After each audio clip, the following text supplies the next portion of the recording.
قرآن میں سومو تسیحو، میں میرے غلاموں روزہ رکھو تم شفا یاب ہو جاؤ، سبحان اللہ، روزہ رکھو تم شفا یاب ہو جاؤ۔ بھائی علاج اس سے ثابت ہوا حدیث پاک میں روزہ تو علاج ہے، روزہ علاج ہے، روحانی بیماریوں کا بھی جسمانی بیماریوں کا بھی علاج ہے۔ اور کچھ نہیں سمجھ آتا کسی ڈاکٹر کے پاس بیٹھ جاؤ ان سے پوچھ لو یار روزہ رکھنے کا کیا فائدہ ہوتا ہے ہمیں، اور روحانی فوائد اگر تمہیں نہیں نظر آ رہے تو جسمانی فائدے دیکھ لو یار۔ لیکن آپ نماز پہ اعتراض کرتا پھرتا ہے، روزے پہ اعتراض کرتا پھرتا ہے، اور یہ اللہ تعالیٰ کو اپنے بندوں پر مہربان ہے، پھر اللہ نے لوگوں کو بھوکے کیوں مارا ہے؟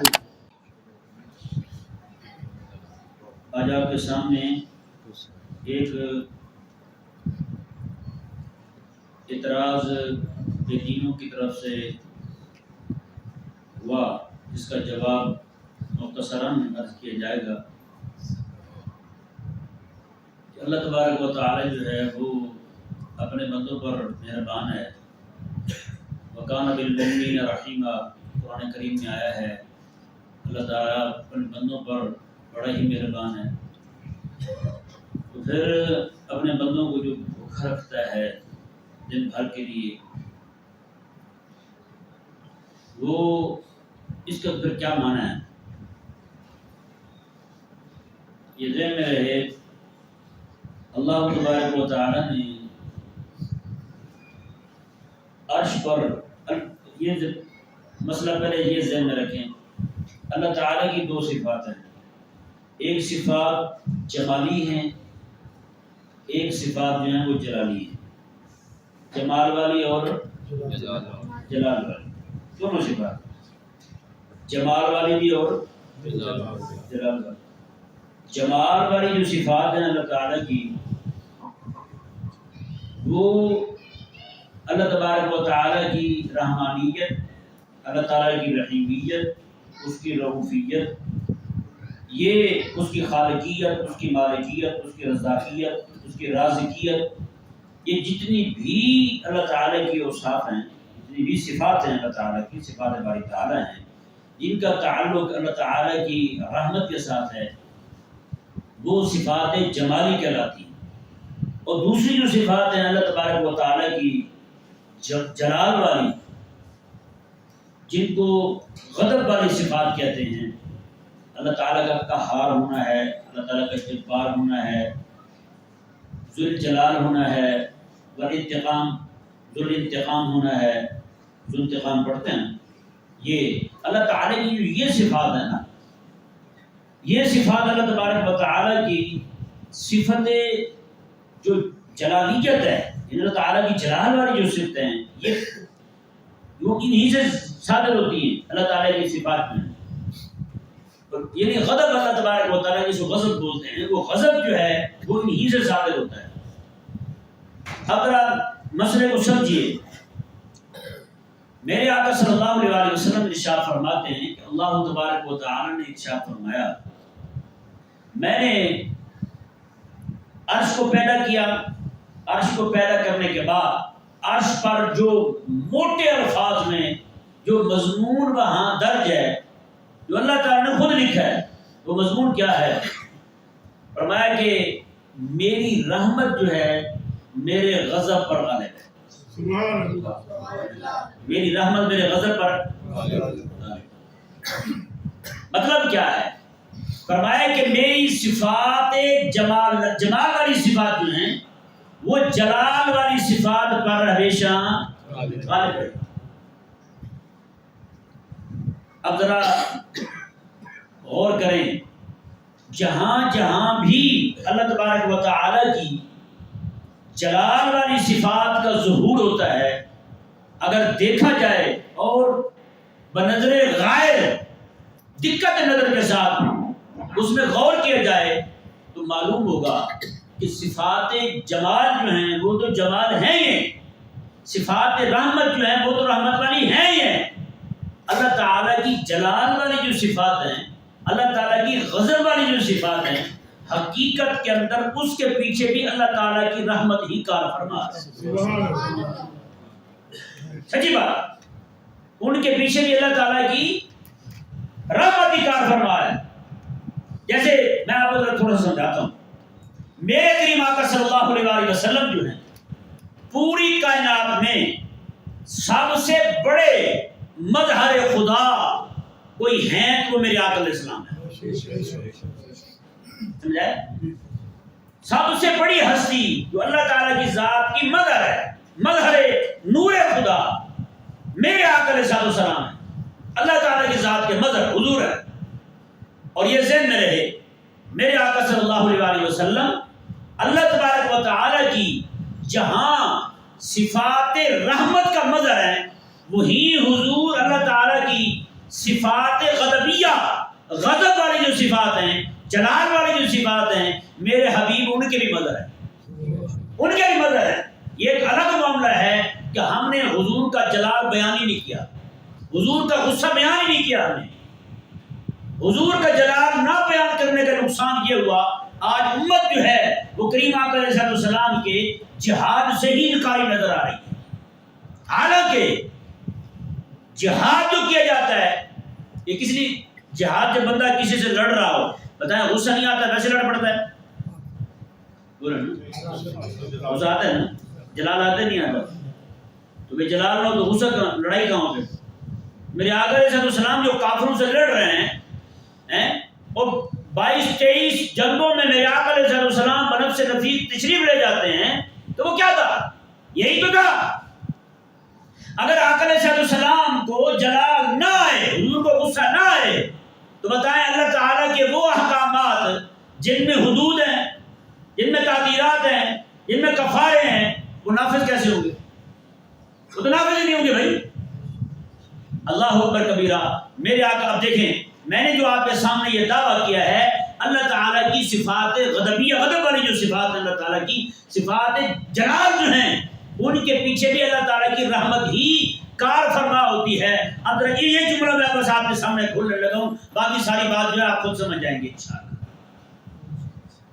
میرے آقا صلی اللہ علیہ وسلم ایک خادم ہے حضور کے، ان سے کوئی معاملہ ہو گیا، شرعی سزا جو بنتی تھی میرے آقا کے سامنے بنا کے وہ لگاؤ. آپ حیران ہوں گے، مصنف عبدالرزاق میں یہ روایت موجود ہے. میرے آقا علیہ السلام پاس کھڑے ہوئے ہیں اور انہیں کوڑے مارے جا رہے ہیں. میرے آقا علیہ السلام آتے ہیں، اور مارو اور مارو اور مارو، کوڑے مارے جا رہے ہیں.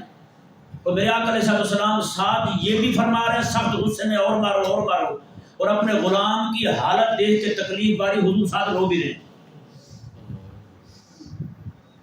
یہ سمجھ آیا ہوگا تو بول رہے ہیں میرے آقا علیہ السلام ساتھ رو بھی رہے ہیں. اللہ کے حکم کو کیسے پورا کر رہے ہیں، اور غصہ کیسا ہے، جلال کیسا ہے، اور مارو اور مارو. اور رحمت کیسی ہے، آنکھیں آنسو بہا رہی، آنکھیں آنسو بہا رہی. بتائیں اللہ کے لیے غضب بھی ہے اور رحمت بھی دیکھیں کیسی ہے. اور یہاں مقصود ان کو سزا دینے سے ان کو پاک کرنا مقصد. کیا مقصد ہے؟ پاک کرنا مقصد ہے. یار باپ بھی اپنے بیٹے کو تھپڑ مارتا ہے؟ نہیں مارتا. ابھی کچھ پاکستان ہے، پورا یورپ نہیں ہوا. جیسے کہتے ہیں ابھی باہر ایک بچہ رہتا تھا یورپ میں، تو ابا نے اسے چپیٹ ماری تو اس نے پولیس کو فون کر دیا. ابا کو بھی لے گئے، کچھ دن وہاں رکھا، بعد میں چھوٹ گیا. اب وہ والد کو غصہ چڑھ گیا، اس نے کہا پاکستان چل کے بناتا ہوں تجھے. یہاں ایئرپورٹ میں جیسے اترا تو کہا کہ ہاں بھی 2-4 چپیٹیں ٹھوک دی.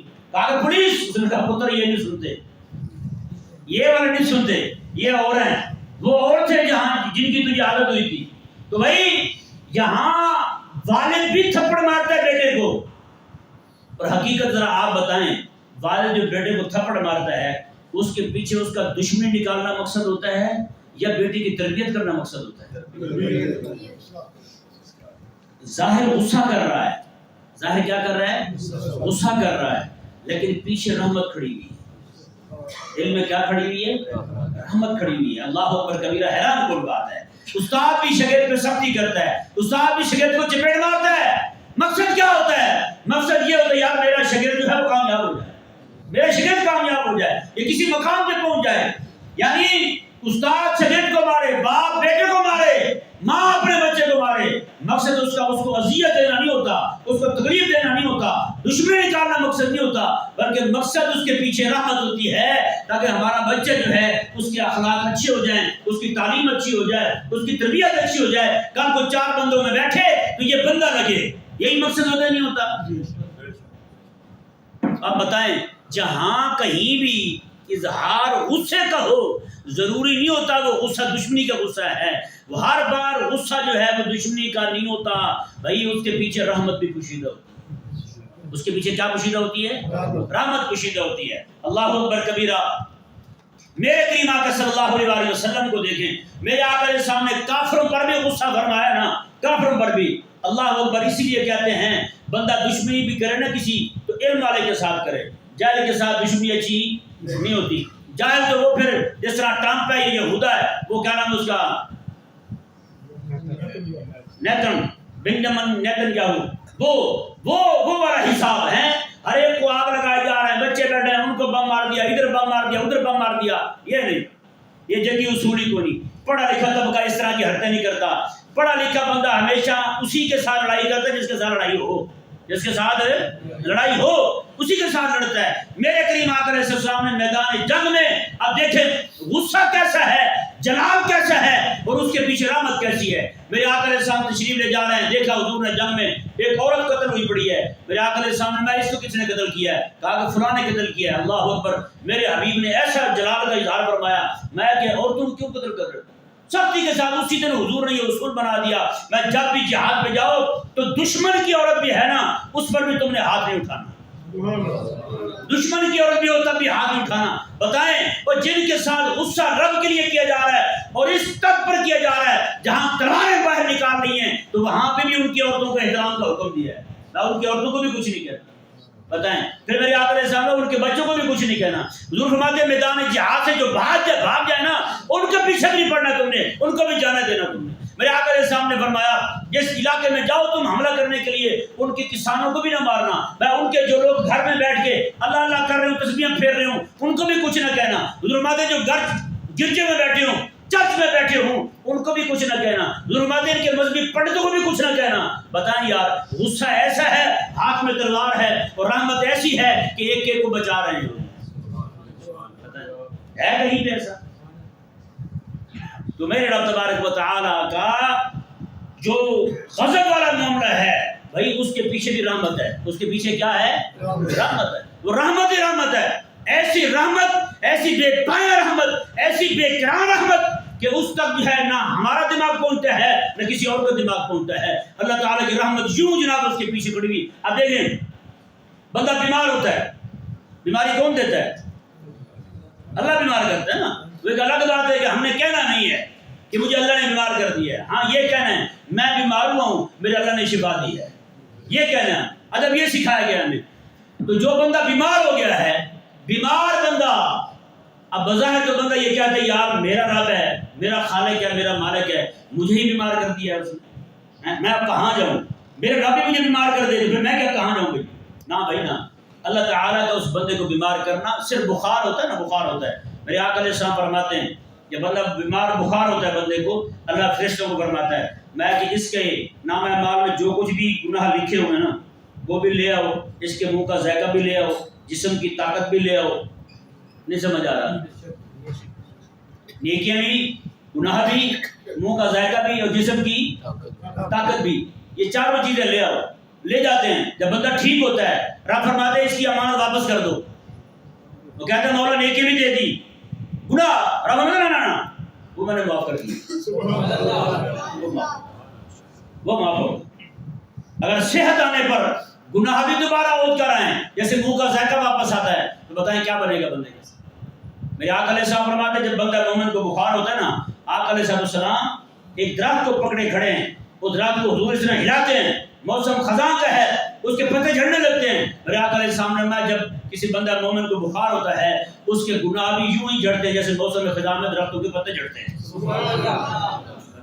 رب نے بیمار کیا ہے، اور بھائی رب کا بیمار کرنا جو ہے وہ بندہ مومن کو اس کے لیے شفا کا سبب ہے، اس کے لیے دوا ہے اس کو بیمار کرنا۔ رب تبارک و تعالیٰ کا بندہ مومن کو، اب تھوڑا سا میں ذرا ڈاکٹروں کو ایک صفت ڈاکٹروں کی بیان کر دوں آپ کے سامنے۔ ڈاکٹر جس بچے کو آپریشن کرتے ہیں تو کیا کرتے ہیں؟ پیار کے ساتھ کہتے ہیں حج سے ماشاء اللہ، یہی کرتے ہیں؟ یا پھر اس کو جناب جاتے ہی ٹکٹ ٹھوکتے ہیں، بے ہوش کر دیتے ہیں، ٹیسٹ ویسٹ کر کے جو کچھ لیتے ہیں وہ تو میں نہیں کہتا یہاں، سمجھ نہیں آیا؟ ٹیکا لگا دیتے ہیں، اس کو بے ہوش کر دیتے ہیں۔ اب یہاں پہ وہ کسی کو مکہ مار کے بے ہوش کر دے تو کیا کہیں گے؟ سارے غصہ کریں گے نہیں کریں گے؟ لیکن وہ جس نے ڈاکٹر نے جناب اس کو ٹیکا لگا کے بے ہوش کیا، سارے دعائیں کر رہے ہیں ڈاکٹر کے لیے، اللہ تعالیٰ ڈاکٹر صاحب کو لمبی زندگی جس نے ہمارے دادے کو بے ہوش کیا ہے، کہتے نہیں کہتے؟ بھائی کیا ہے پھر ہیں؟ اس نے جناب پیٹ چاک کر دیا، پورا پیٹ پھاڑ دیا ہیں، جو بھی اس کا آپریشن تھا سارا کیا، اس کے بعد سی دیا، سینے کے بعد پھر کہا کہ جی اب جائیں جی ہیں، سارے ڈاکٹر کو دعائیں دے رہے ہیں، شکریہ ادا کر رہے ہیں، بل اس کے بکھرے ادا کر رہے ہیں، الگ دے رہے ہیں اس کو، ہر شے اس کو دے رہے ہیں، زندگی ساری احسان بھی نہیں بھولتے یار ہمارا بندہ ٹھیک کر دیا ہے۔ تو بتاؤ یار جو ڈاکٹر پیٹ پورا پھاڑ دے ہیں، آپ اس کے شکریہ ادا کر رہے ہیں، وہ خالق اور مالک جو ہے یعنی ڈاکٹر کا پیٹ پھاڑنا بھی آپ کے لیے رحمت لگتا ہے، تو یار وہ رب تبارک و تعالیٰ جس نے تمہیں صرف یہ کہا ہے کہ ایک دن سویرے سے لے کر شام تک تم نے بھوکے رہنا ہے، بلکہ یہ ذہن میں رہے سویرے سے بندہ بھوکا نہیں ہوتا، سویرے تو اچھی بڑی شرح کی ہوتی ہے یہ نہیں؟ ہاں ہماری عوام یہ ایک الگ مزاج ہے، ہم چاہتے ہیں کہ اثر تک نکار آتے رہیں، تو نہیں بھی تھوڑا سا رعایت دیں، تھوڑا سا پیس دیں، روزے کو بھی جسم کو بھی پتہ چلے کہ روزہ رکھا ہوا ہے یہ نہیں؟ ہاں تو روزہ جو ہے نا بھائی صاحب، یہ کہنا کہ جناب ہم تو بھی بھوکے مر گئے اور بھائی چلو اور کچھ نہیں سمجھ آتا کسی ڈاکٹرز کے پاس بیٹھ جاؤ ان سے پوچھ لو یار روزہ رکھنے کا کیا فائدہ ہوتا ہے ہمیں، اور روحانی فوائد اگر تمہیں نہیں نظر آ رہے تو جسمانی فائدے دیکھ لو یار۔ آج کل کافر بھی کہہ رہے ہیں یار روزہ رکھو، ڈاکٹر کافر جو ہیں وہ بھی کہہ رہے ہیں روزہ رکھو، بھائی اتنے دن ہم روزہ کہتے ہیں وہ ڈائٹ کہہ لیتے ہیں، کیا کہتے ہیں؟ ڈائٹ پہ لگا ہوا ہے، ڈائٹنگ پہ لگا ہوا ہے، پہلے ویٹنگ پہ لگے ہوتے تھے اب ڈائٹنگ پہ لگے ہوتے ہیں، کوئی شے رکھو نہیں میں ڈائٹ ہوں، کوئی شے رکھو بھی میں ڈائٹ ہوں، ٹھیک ہے بھائی اگر یہی تم روزے پہ لگے ہوتے یہ ڈائٹ پہ لگنے کی ضرورت ہی نہیں تھی، یہ سمجھ آیا؟ اللہ اکبر، اللہ تبارک و تعالیٰ نے ایسا نظام رکھا ہے، سچی بات ہے، جہاں روحانی تربیت ہو رہی ہے بندہ مومن کی، وہاں اللہ تبارک و تعالیٰ اس کے جسم کو بھی تندرستی عطا فرما رہا ہے۔ میرے حبیب کریم علیہ السلام نے میں سومو تسیو میں میرے غلاموں روزہ رکھو تم شفا یاب ہو جاؤ، روزہ رکھو تم شفا یاب ہو جاؤ۔ بھائی علاج اس سے ثابت ہوا حدیث پاک میں روزہ تو علاج ہے، روزہ علاج ہے، روحانی بیماریوں کا بھی جسمانی بیماریوں کا بھی علاج ہے۔ تو اب اس سے واضح ہو گیا کہ جو بھی بندہ کسی مریض اپنے طبیب سے علاج پوچھتا ہے وہ پرہیز بتا دے تو پرہیز اس کے ساتھ دشمنی تھوڑی ہوتی ہے، وہ تو رحمت ہوتی ہے۔ اور بھائی ہم بھی بیمار ہیں، ہمیں گناہوں کی بیماریاں بھی لگی ہیں، جسمانی بیماریاں بھی لگی ہیں، یعنی روح بھی بیمار ہے، جسم بھی بیمار ہے، ہمارے رب عز و جل نے ہمیں ایسا نسخہ عطا فرمایا ہے تو میں اس کے ساتھ تمہاری روح کی بیماریاں بھی دور ہو جائیں گی، جسم کی بیماریاں بھی ٹھیک ہو جائیں گی۔ نہیں سمجھ آیا؟ بتائیں یہ تو خالق اور مالک نے فضل فرمایا اور تم لوگ کہتے پھرتے ہو، اور ایک جاہل سے یہ سنا کہتے ہیں یہ روزہ تو وہ رکھے جس کے گھر میں آٹا نہ ہو۔ اگر یہی ہوتا مدینہ منورہ میں جب روزے کا حکم آیا تھا پھر تو روزہ کے لیے بلال رکھتے، حضرت عثمان نہ رکھتے، حضرت عبدالرحمن بن عوف نہ رکھتے، صرف اصحاب صفہ رکھتے، باقی تو کوئی بھی روزہ نہ رکھتا۔ آج تک امت روزہ رکھتے آ رہی ہے، بھائی اس کا تعلق روٹی ہونے یا نہ ہونے کے ساتھ نہیں ہے، بلکہ جس کے پاس نہیں ہے اس کا تو ویسے روزہ ہے، جس کے پاس ہے اسے کہا جا رہا ہے تمہیں رکنا ہے، اور روکنے کا حکم اسے دیا جاتا ہے جس کے پاس ہو اور پھر کہا جائے کہ نہ کھا۔ روزہ یہ ہوتا ہے کہ نہیں سمجھ آیا؟ وہ جس سے سنتا ہی کو نہیں وہ کہے گی میں بڑا نیک بندہ ہوں، آج تک میں نے الحمدللہ کوئی گانا نہیں سنا، اس کا یہ کون سا تقریر ہے؟ جو بندہ ہو ہی دوں گا وہ کہے گی الحمدللہ میں نے آج تک کوئی جھوٹ نہیں بولا، تو یہ کوئی فضیلت والی بات ہے اس کے لیے؟ کوئی فضیلت والی بات نہیں۔ جیسے لطیفہ مجھے یاد آ گیا، ایک بندہ جو ہے نا ایک مرزا قادیانی کو ماننے والا تھا، مرزا قادیانی تھا وہ کانا تھا، ایک آنکھ اس کی کام کرتی تھی، ایک لائٹ چلتی تھی، دوسری لائٹ آف تھی اس کی، تو اس کا ایک ماننے والا تھا، تو وہ ایک عالم کو کہنے لگا یار آپ چلیں ہمارے حضرت صاحب کے پاس، ہمارے حضرت صاحب سارے لوگوں کو ایک آنکھ سے دیکھتے ہیں، سارے لوگوں کو ایک آنکھ سے دیکھتے ہیں۔ اس نے کہا ایک آنکھ سے مطلب یہ کہ سب کو ایک جیسا سمجھتے ہیں۔ وہ گیا، اس نے کہا پاگل دے پترا وہ تو کانا ہے، اس کی تو آنکھ ہی ایک ہے، اس نے تو دیکھ رہے ہیں ایک آنکھ سے زیادہ ہے، دوسری جب ہے ہی نہیں تو پھر یہ کہنا کہ وہ ایک آنکھ سے دیکھتا ہے، یہ کون سی بڑی بات ہے؟ تو دیکھتے ہی ہے یہ، تو ایک سے اس نے دیکھنا ہے سب کو، نہیں سمجھ آیا؟ تو وہی اللہ تبارک و تعالیٰ نے اس طرح کا حساب ان کا ہے، یہ اللہ تعالیٰ کے احکامات میں کیڑے نکالتے پھرتے ہیں، وہ جی اللہ تعالیٰ نے یہ حکم کیوں دیا تھا، اللہ تعالیٰ نے یہ حکم کیوں دیا، وہی ایسی باتیں نہیں کرتے ہوتے ہیں۔ تم یہ تو نہیں کہتے ہو یار انہوں نے ہیلمٹ پہننے کا حکم لگایا، وہ کیوں لگایا؟ کبھی کہا ہے کسی نے؟ سارے پہن رہے ہوتے ہیں، ہے نا؟ سکول جاتے ہیں بچے پڑھنے کے لیے، تم نے کہا ٹائی پہن کے آنی، کبھی کسی نے کہا کھڑے ہو گیا میرا منڈا ٹائی پکڑ آئے گا، پھر روک کے کبھی کہا ہے کسی نے؟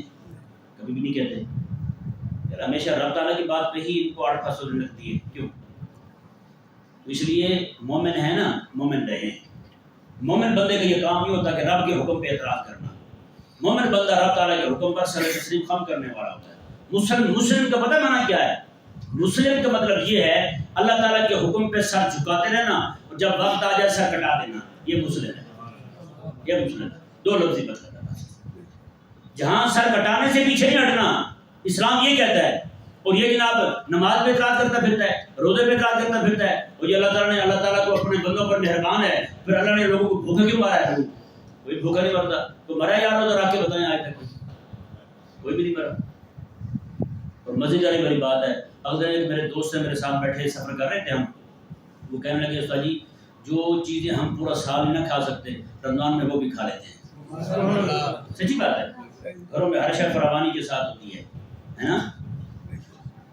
جو پہلے وہ پکائی بھی صحیح گھر میں تو مہینے بعد ایک بار بنتی ہے، رمضان شریف میں ایک ایک گھر میں کئی کھانے بنتے ہیں، ہے یہ نہیں؟ یہ محض اللہ تعالیٰ کا فضل نہیں تو اور کیا ہے؟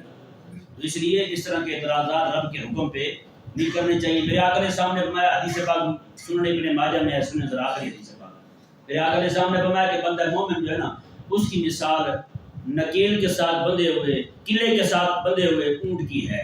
حضور فرماتے ہیں اسے وہ کھول لے تب بھی نہیں کہتا مجھے کیوں کھولا ہے، اسے وہ باندھ دے تب بھی نہیں کہتا مجھے کیوں باندھا ہے۔ حضور فرمایا مومن بندہ جو ہے اپنے رب کے حکم کا یوں غلام ہوتا ہے۔ اللہ تبارک و تعالیٰ سمجھنے کی